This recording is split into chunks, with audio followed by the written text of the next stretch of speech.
Hello, everyone, and welcome to Scream Scene, the horror movie podcast where we watch every horror movie ever made in chronological order, and then we rank them from best to worst. My name's Ben. And I'm Sarah. Thank you so much for listening to us today. How you doing, Sarah? I am doing all right. It's been a very lovely weekend. Some good thunderstorms. Yeah, everything's going well. How are you? I'm doing well. Yeah, had a very good weekend. We've watched some cool movies over the last couple days. I'm still buzzing having seen RRR on Netflix. Yes. Rise, Roar, Revolt. Yes. Really, really fun movie. And then we watched Barbarella. Yes, with some friends last night, which we'd already seen, but, you know, very different sort of movie. Very different sort of movie. Yeah. We also watched Fear Street 1994 on Netflix, which was fun. Yeah, not good, but very fun. Yeah. Looking forward to checking out the other two parts of that trilogy. But watching Fear Street 1994 was really interesting because these like horror nostalgia movies don't typically go for the 90s. They tend to go for the 80s a lot. So finally seeing like the decade when I was a kid, like made into nostalgia was interesting. But yeah, could have been better. Well, I guess that transitions nicely into this movie with the hope that maybe it's better. What are we watching tonight? Well, I'm pretty sure tonight we're not going to see someone's head get pushed through a bread slicing machine, but you never know. Tonight we are watching Corridors of Blood from 1958, directed by Robert Day. That blood has to come from somewhere to get to those corridors. Fair.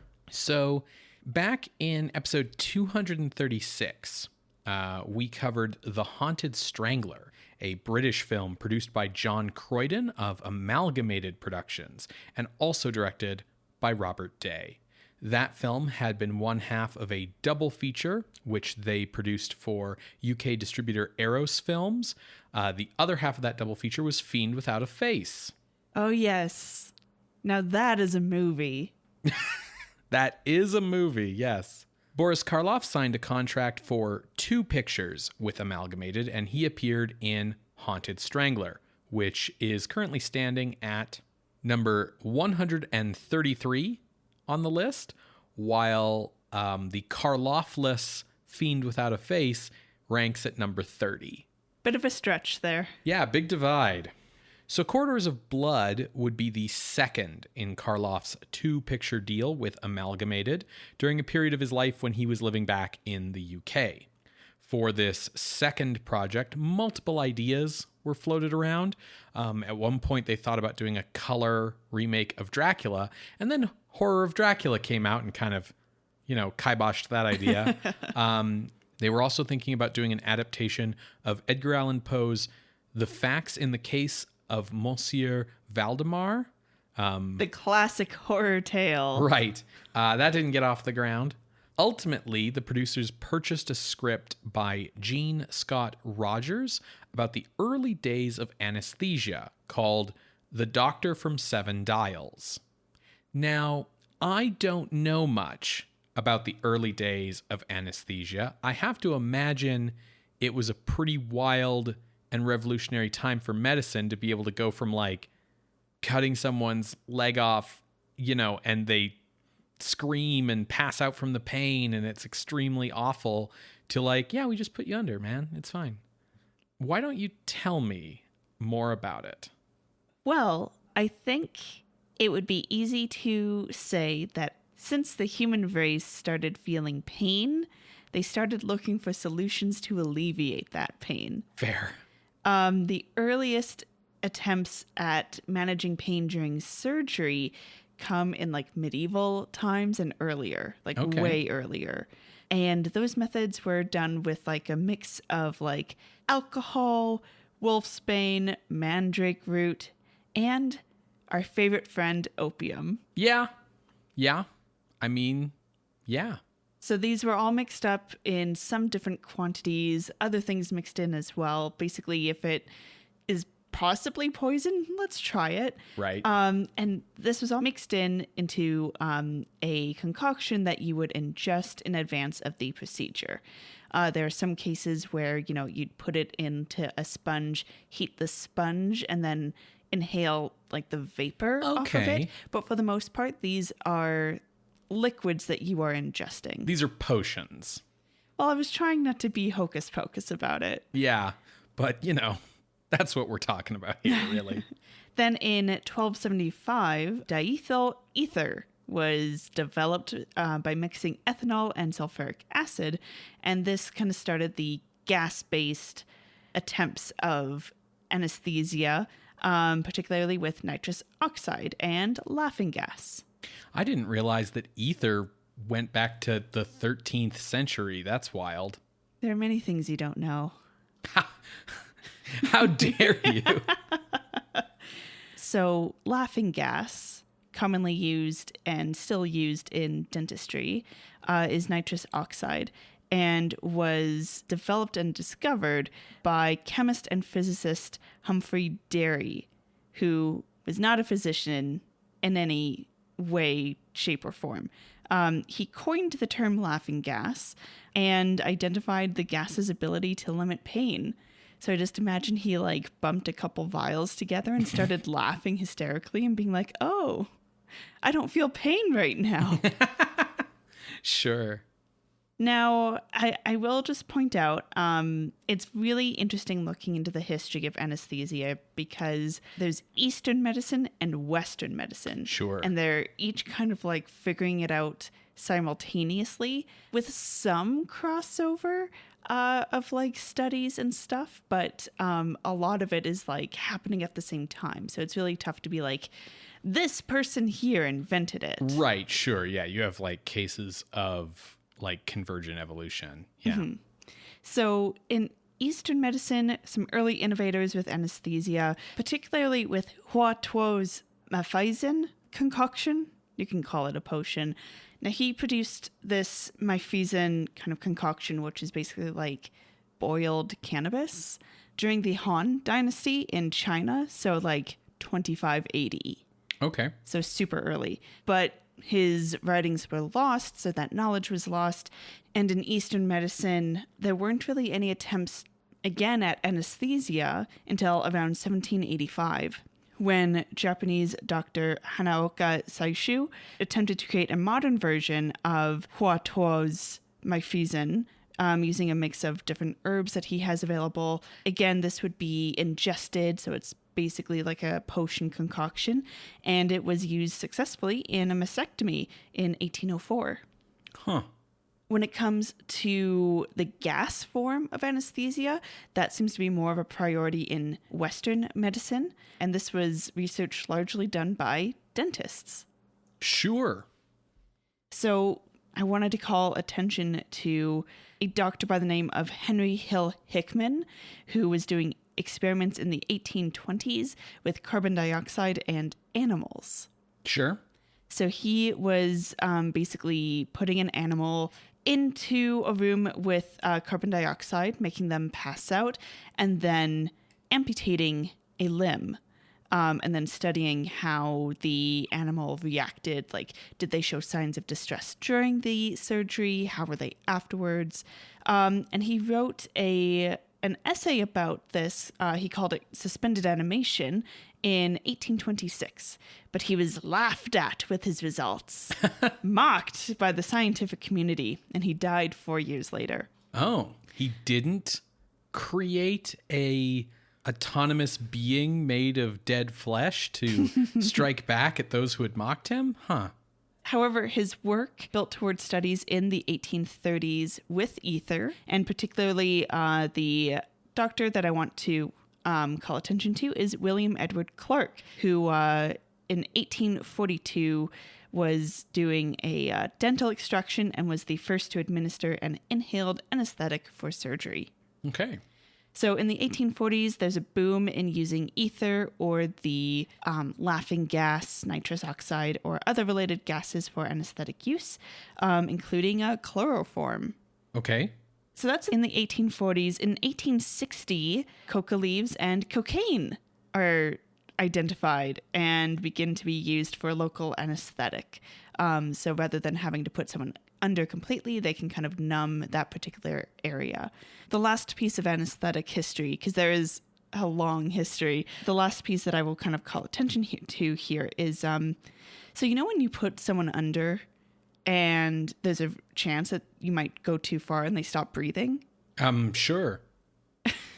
So that was like a big risk, especially because, no one's really figuring out proper doses yet. Mm-hmm. So in 1871, German surgeon Friedrich Trendelenburg conducted the first tracheotomy for anesthesia, where, that's where you cut a hole into the throat so you can, administer the anesthesia that way. And you can also make sure that they keep breathing through the surgery.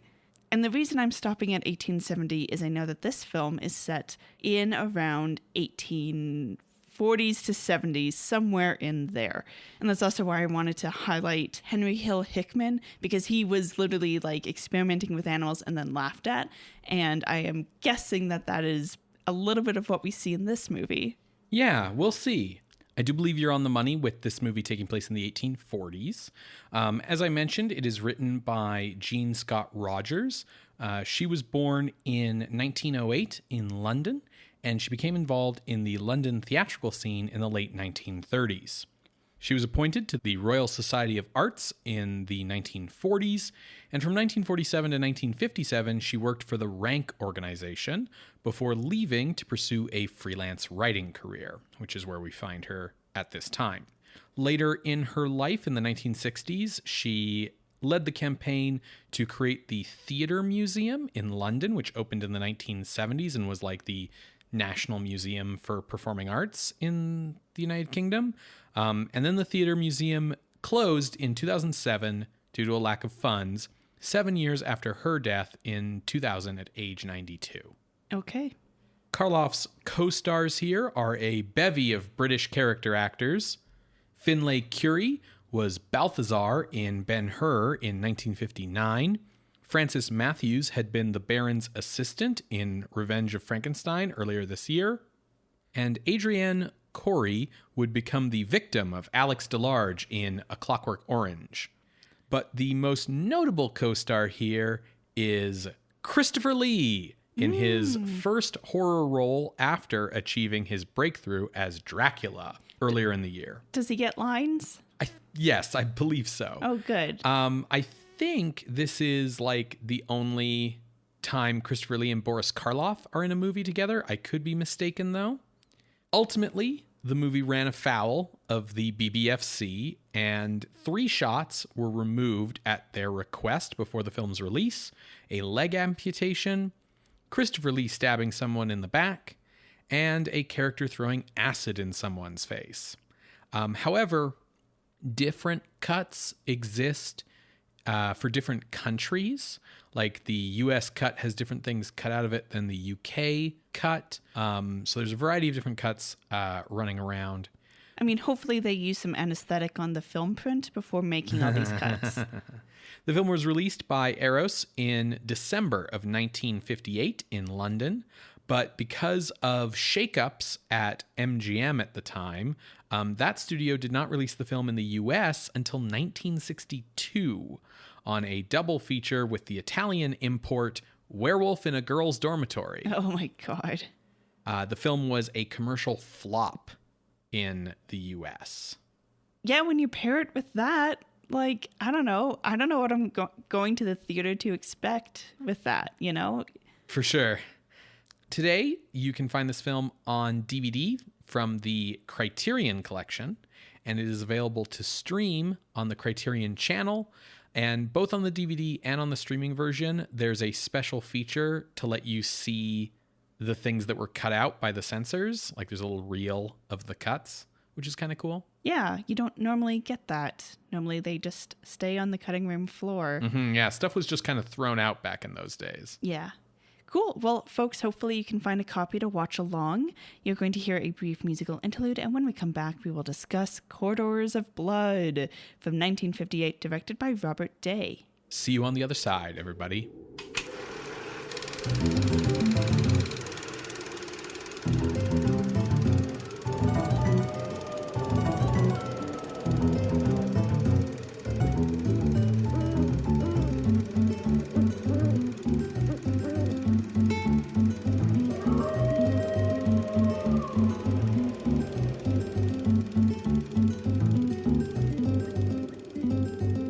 Welcome back to Scream Scene. We just finished watching Corridors of Blood from 1958, directed by Robert Day. First thoughts, Ben?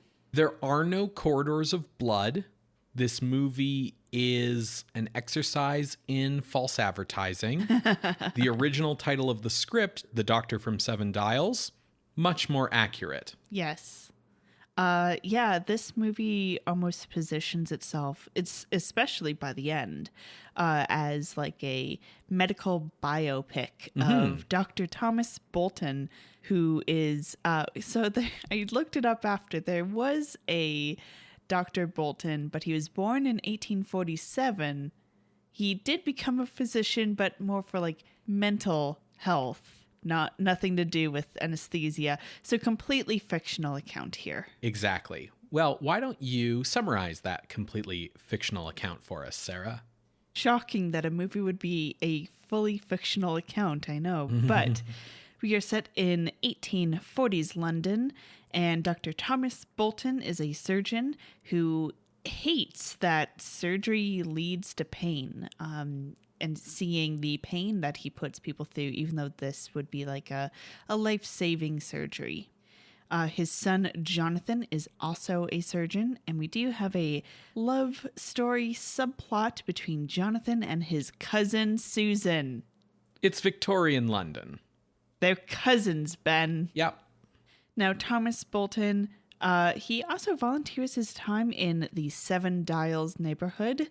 And this puts him into contact with the local tavern keeper who goes by Big Ben, who happens to run a racket where he'll get some people real drunk, and then his friend Resurrection Joe, played by Christopher Lee, goes and kills those guests, and then they sell those bodies to the hospital for medical cadavers. And every so often they need a valid death certificate. So at one point, they actually trick Bolton into signing a death certificate so that they can sell a body. And it's kind of implied that they're doing that with other doctors as well. Yeah, and this is probably a good time to remind listeners that body snatchers who would sell bodies to hospitals were sometimes called resurrection men because another way that this was done was simply by grave robbing. So you were bringing people up out of their graves, so you were resurrecting them. Hence the Resurrection Joe nickname here. Yeah, when Christopher Lee's credit comes up in the beginning, it was just like, and introducing Christopher Lee as Resurrection Joe. And it's just like wild. And then the movie does not live up to it. So we see that racket is going on. Meanwhile, Bolton continues experimenting with anesthesia on himself to figure out how he can, remove pain from the equation. And he discovers laughing gas one night, basically turning him into the Joker for a night. But once he has that discovery, he perfects the mixture and he's ready for a demonstration in front of the medical community. Except on the day that this big demonstration is set to happen, his patient dies from like a stroke before he can like do things. So Bolton goes to like the waiting room, says, "You there with the arm, come forward for this experiment." Yeah, rather than just like postponing the demonstration until another patient can be found. Luckily, because he's like, Bolton's pretty hedgy about, what he's going to do to this guy. So Ben and I were thinking like he's just going to cut off this guy's arm with like no consent or anything. But it was actually just to like look at the abscess and like remove part of the arm To remove the abscess that he has in his arm. Yeah, not like cut the amputate. arm off. Yeah.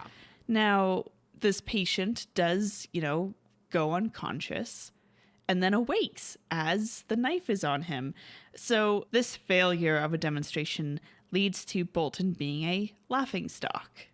So he decides, okay, well, I know that the mixture works because I've tested it several times and the dude was asleep before he woke up. So how about I strengthen the mixture with opium? Fair. Sure. So he strengthens it with opium, smokes it, or inhales it, I guess I should say would be more accurate, and gets real high. And in a daze, wanders back to Ben. He saw a previous patient of his there, and he wanted to go and try to help that guy. And Ben's like, no, doctor, that guy's more peaceful now, implying dude's been killed for cadaver usage. But while Bolton is with Ben, he gets robbed a bit. He gets pickpocketed, and his notebook goes missing. Ben uses that notebook to blackmail Bolton for more death certificates. And Bolton gets the notebook back. He's continuing to do these experiments. And it's clear by this point that he has basically a drug addiction, leading to poor performance at work. Surgeons kind of need steady hands. Mm-hmm. And, they're wits about them because, yes. Opium is a central nervous system depressant. So he's kind of like nodding off during surgery. Yeah, which leads to his suspension. But Bolton needs those drugs. So he goes back to Ben and is like, get me these drugs. And Ben's like, sure, I scratch your back, you scratch mine, fill out these death certificates. We'll fill in the names later. Mm-hmm. Which leads to Bolton and Resurrection Joe breaking into the hospital to steal some drugs, and a watchman gets murdered in the process. So Bolton has the drugs, and he's like starting to realize, like, no, my son who called me out on having an addiction was totally right. I do have an addiction. And Ben is seeing Bolton as a liability. So Big Ben turns to Resurrection Joe, and he's like, don't think the doctor should be around no more.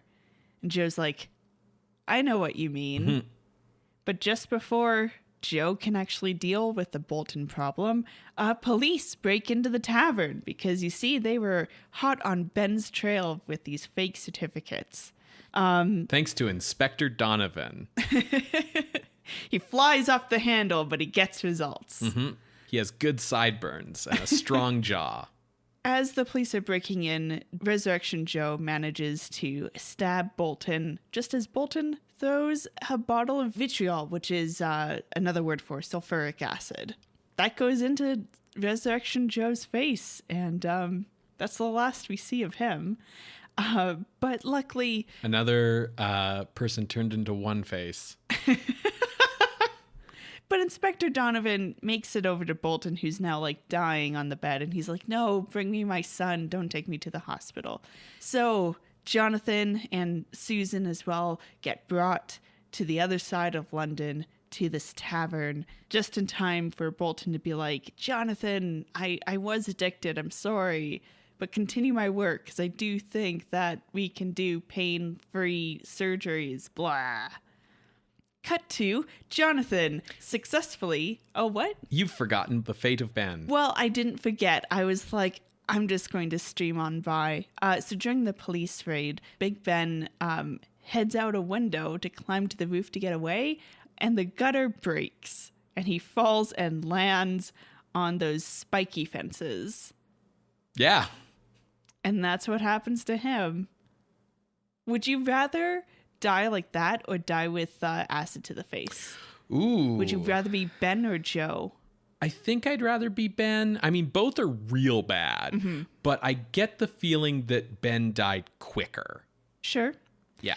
There's actually like no sign that Joe died. Right, exactly. Like I think I would rather have a fall and then stab and die than like the pain of acid in the face and then to have to live the rest of my life in Victorian England with like, looking like one face. Yeah, I mean, technically we all look like one face. We all have one face. Right. This is very true. Anyways, in the epilogue, tweet at us at _scream scene to tell us how you would like how you would like to die. How you would like to have your code appropriate comeuppance for your bad deeds. Cut to the epilogue where Jonathan has perfected a gas anesthetic and is demonstrating it successfully. And the camera pans to a little like display case and a plaque saying like Thomas Bolton, anesthesiologist or whatever, these years to these years. Yeah. Yeah. In memory of, and it's like his notebook in a display case. Yeah. Yeah. And that's the end. So let's start out with some pros, some praises for this movie, some things that were good. All right. I think that's fair. I think it shows a fairly good depiction of drug addiction. Sure. I thought that the historical research was well done. While the account is fictional, there's a lot of little details that show that the writer did her research. Things like them spreading sawdust on the floor before the surgery. There's a whole thing where they explain that in the pre-anesthetic days, the key to surgery was quickness, because you wanted to just have one clean slice and get it over with really fast so that there was the minimum of pain and shock to the patient. And that's true. And there's a lot of other little small historical details throughout the film that show that they did a lot of research and have some pretty good historical accuracy in the depiction of the period, if not in the depiction of actual events. Yeah. And, I would also say that Christopher Lee is really good in this movie. It's not a very big part, but he consistently is lurking in the shadows, and then plenty of shots where he just walks out of the shadows. So he does a really good job. And kind of to that point as well, the cinematography is pretty good. Yeah. There's lots of great edge lighting and shadows. The movie is well produced, I think. There's lots of extras. So despite the fact that there are really only 3 main locations in the movie that we just kind of bounce back and forth between, I think it convincingly evokes the Victorian time period with this kind of stark chiaroscuro cinematography. And, Christopher Lee's really good. I think most of the performances are good, for what they are. I thought that Karloff does a pretty good job with the portrayal of the doctor's descent into addiction. We've talked about this before on the show, that Karloff basically has, outside of Frankenstein's monster, 2 personas. Friendly old man, who's probably also a doctor. Right. And raving lunatic. Right. Yeah. Like sadist. Yeah. Right. And this is firmly friendly old man doctor Karloff, which we've seen many, many, many, many times. Yes. Yeah, I think he does a really good job, especially when his character is nearing the height of his addiction, and he starts to try to combat it. I did have a lot of things going on in my head of I was gonna do surgery, but then I got high. Right. At one point he has the chairman of the board over for dinner, and before he can deal with him, he goes and takes a puff. Yeah. Yeah. And then I also was this is your brain on drugs. This is your brain. And this is heroin. This is what happens to your brain after snorting heroin. This is your family on drugs. Yeah. Well, it's 11 p.m. Do you know where your uncle is? Yes. Yeah, exactly. So just say no. Transitioning from that into cons. Yeah. I have some specific cons that I do want to address, but I think big one is that, frankly, this is just not a horror movie. No, it's very misleading, especially with its title. Mm-hmm. The music is trying.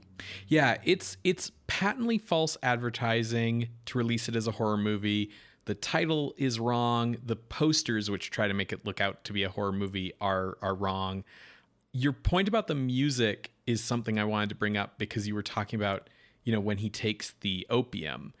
The music and the cinematography and like the overall con that this movie is trying to pull on you, that it's a horror movie, they shoot the scenes where he takes opium as if it's like a Jekyll and Hyde transformation sequence. Like they've got, close-ups on the bubbling mixture and the music's going like da-na, and he's like having dream sequences about people saying significant things in his past. And like, it's exactly like you're expecting him to turn into a monster. And instead he just, becomes a dope fiend.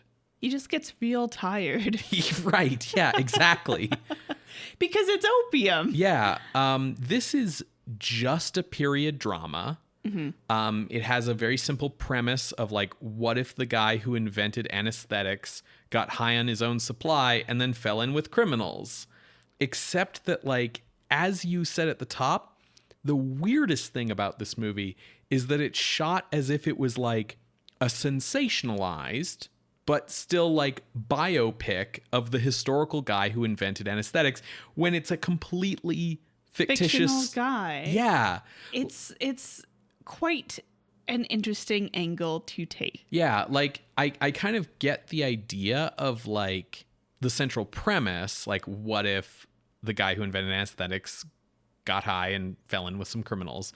But the fact that it does end like on a plaque like of like, oh, this guy, Thomas Bolton, like if you don't know your history really well, like you might walk out of this movie being like, I guess that's how anesthetics were invented. I do want to point out that Bolton's story in the movie is like kind of pieced together from like a few different real incidents.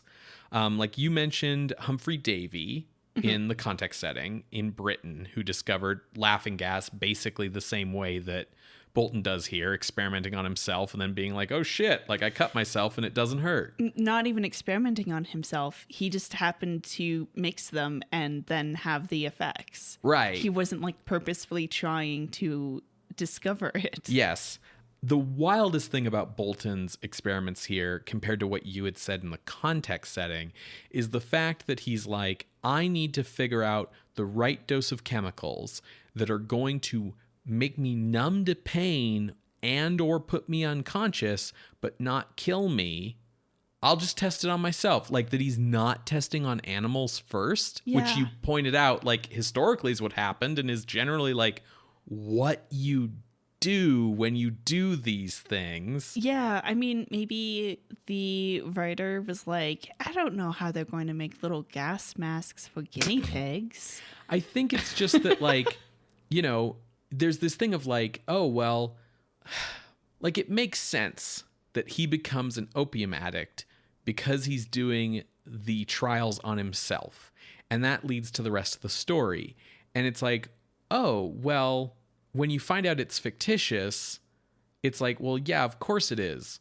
Because they didn't do experiments on themselves. They did it on animals. Like, it's like, oh, yeah, why didn't this happen in history? Well, because real scientists don't experiment on themselves, generally speaking.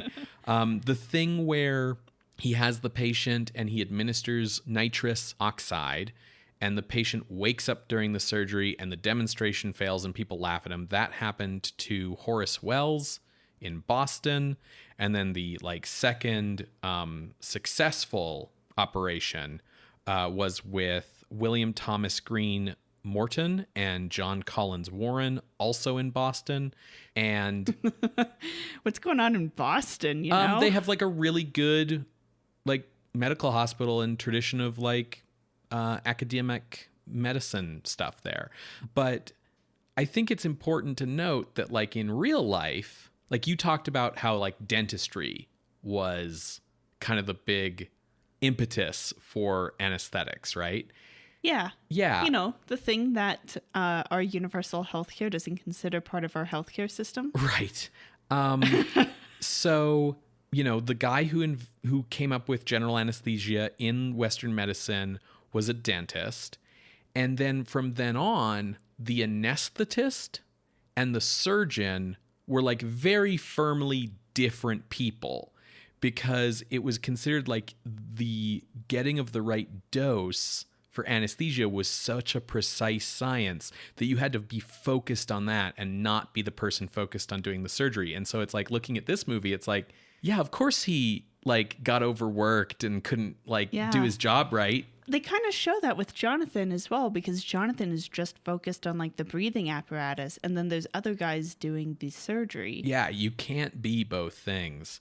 So, you know. I mean, you just can't do them at the same time. Right.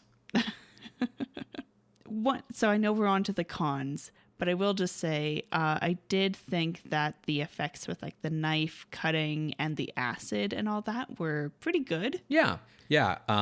They cut out, you know, little bits of explicit gore here and there, but what's in the movie is like, you know, good effects. In terms of cons, other than the fact that this is not a horror movie, there are way too many fucking characters.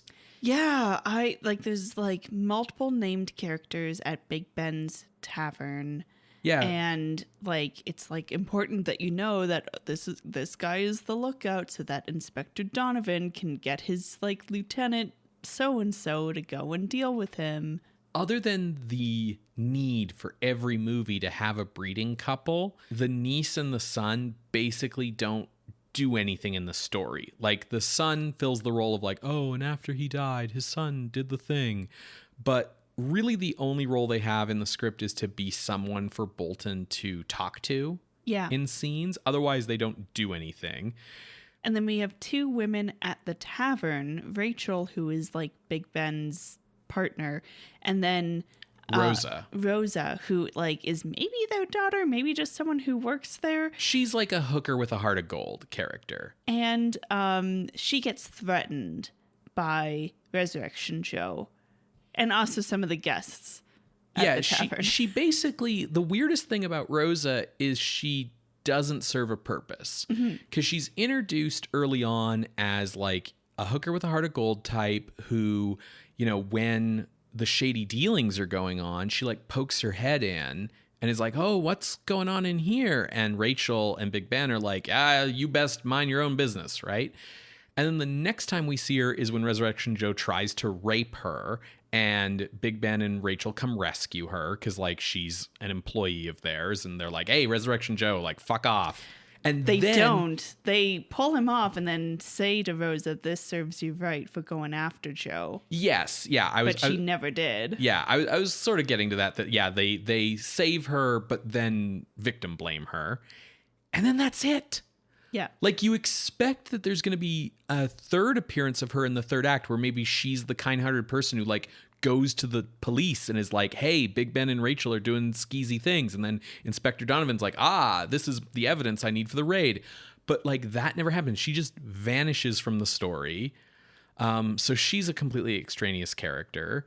At the hospital, there are 3 different old doctor characters who are in the administration who are antagonists to Bolton to varying degrees. Like, there's one guy who's his friend and is on his side, but you know, Bolton, like, you've just been pushing too hard. And then there's another guy who's like, the pain and the knife go hand in hand. Yeah, I became a doctor so I could fucking cut into people. That's the whole point, is the screaming. And I buy the cadavers from Resurrection Joe. And then there's this third guy who's like, I'm the committee chairman. I do paperwork. And it's like, we didn't need 3 whole characters here. We also get a few different surgeries, including on a little girl, which I didn't go into because it doesn't fucking matter. Yeah, there's just a lot of things in this movie that feel like they're just here to pad out the runtime. Yeah. Because the thing is, it takes way too long for this movie to develop a plot. Yeah. Like, it has a story, a nice little story that you can follow about this guy trying to invent anesthesia and getting high on his own supply.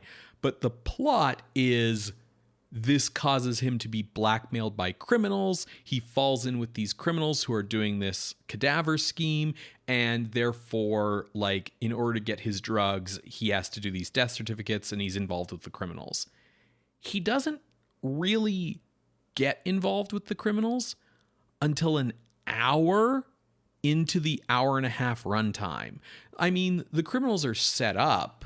Yeah. There's lots of laborious setup, but it really is like as if the central idea of the story, the thing that the movie is about, is him falling in with the criminals. And it's like, oh, but why would he fall in with the criminals? Oh, well, he got addicted to anesthesia. Well, why did he get addicted? Well, he was experimenting on himself. Well, why was he experimenting on himself? Oh, well, he's the inventor of anesthesia. Okay, let's set all that up. And it takes an hour to set all that up. And then by then we're ready for the movie to end. We're ready for the third act. And, you know, it's a lot of stuff happening, but nothing actually happening. Yeah, I think that's a really great way to put this and describe this movie. Because there are times where it feels like padding, but this is almost like a step above padding where it's like we're just spinning our wheels. It's like setup that you don't need, right? Yeah, absolutely. It's like as if you started watching Silence of the Lambs. And the first like 2 hours of the movie was like showing you like Dr. Hannibal Lecter in medical school, like getting his degree. They did a whole mini series or whatever about like early Hannibal, didn't they? They did. Like they did later prequel stuff for sure. But like if the movie itself, Silence of the Lambs, had like 2 hours of him going to medical school, and then the last like half hour was Clarice Starling tracking down Buffalo Bill. Like that's what this movie's like. Well, I think the other thing there is Hannibal has an agenda and it's nefarious and it's like, oh, what's he going to do? What's he going to get away with? Whereas Bolton's modus operandi is, I just want to make sure people don't feel pain. Right. And it's and like, I want a hit of opium. Well, that comes later. Right. And eventually becomes primary to the goal. But what I mean to say is that, like, it's not like he's like, oh, I'm gonna prove them wrong and laugh in their faces and then becomes the Joker or something with like his own laughing gas. Like he doesn't have a mad scientist turn. No. He's just a sad old man who gets taken advantage of. So like, I don't know if like the mad scientist thing is what's missing here to turn it horror, but it's because it's a medical biopic. Like, yeah, like, and I think of a fictional person. This is right, and this is a good example of how advertising and expectations for a movie color your enjoyment of it. Because if you're told this is a horror movie and you sit down, you spend the movie waiting for the horror to kick in.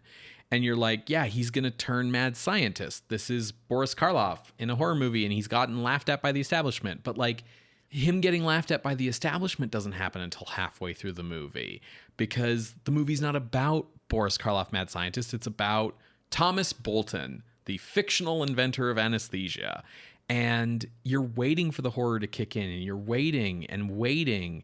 And then it like finally happens. Kind of, when he gets involved in the criminals, at least you're like, oh, this is the start of something, and then the movie ends.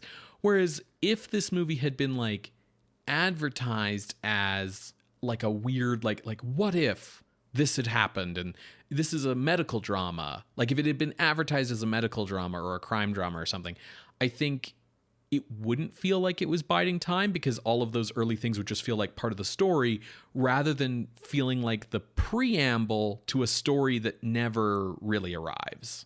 Yeah. So unfortunately, this will be going on the miscellaneous list, despite its baller name, like Corridors of Blood. Like, good title. Yeah, it's a good title. Better for The Shining. Those are elevators of blood. True. Then. If you would like to see the other films on our miscellaneous list, you can go to our website, screamscenepodcast.com, and you can find links to all of our episodes there. If you would like to contest this or any other ranking or placement on the miscellaneous list, you can reach us at screamscenepodcast@gmail.com. You can contact us through the Ask box on Tumblr, or you can reach out over Twitter @_screamscene. Scream Scene updates every Wednesday on Apple Podcasts, Google Podcasts, SoundCloud, and Spotify. You can support the show by subscribing to our RSS feed, leaving us a rating or a review, sharing the show with your friends on social media, or just telling people about it around the water cooler at work or the Zoom meeting, however your work works these days. If you'd like to show your financial support for what we do here at Scream Scene, we'd really appreciate that. You can head on over to patreon.com/Scream Scene Podcast, where you can become a patron of the night for as little as $1 a month. Patrons at the $5 or $10 level get access to regular bonus content, and patrons at all levels get to vote in our monthly horror-adjacent bonus episode polls. This month, we had a poll between The Hound of the Baskervilles, The Hound of the Baskervilles, The Hound of the Baskervilles, and The Hounds of Baskerville, and our listeners chose The Hound of the Baskervilles. From 1950-something. From 1959, starring Peter Cushing as Sherlock Holmes and Christopher Lee as Sir Henry Baskerville. Ah, of the house. Yes. There's also a new Gothic retrospective up that is talking about romantic and Gothic music. Yeah. So that's kind of neat. If you want to check that out, where can people go, Ben? Well, they'd have to sign up at the $10 level at patreon.com/Scream Scene Podcast. So what are we watching next week, Ben? Well, Sarah, we have reached a nice milestone, which is we are, at least until someone emails me to say that we've missed something, we are done with 1958. Okay. We have been in 1958 for a while. Yeah. And so, before we launch into 1959, next week we're going to do an appeal episode, as we have received an appeal with regards to the placement of the Bela Lugosi Dracula on the list. Ooh. So we'll be addressing that appeal next week, Creatures of the Night. Well, we will see you then. Bye. Bye.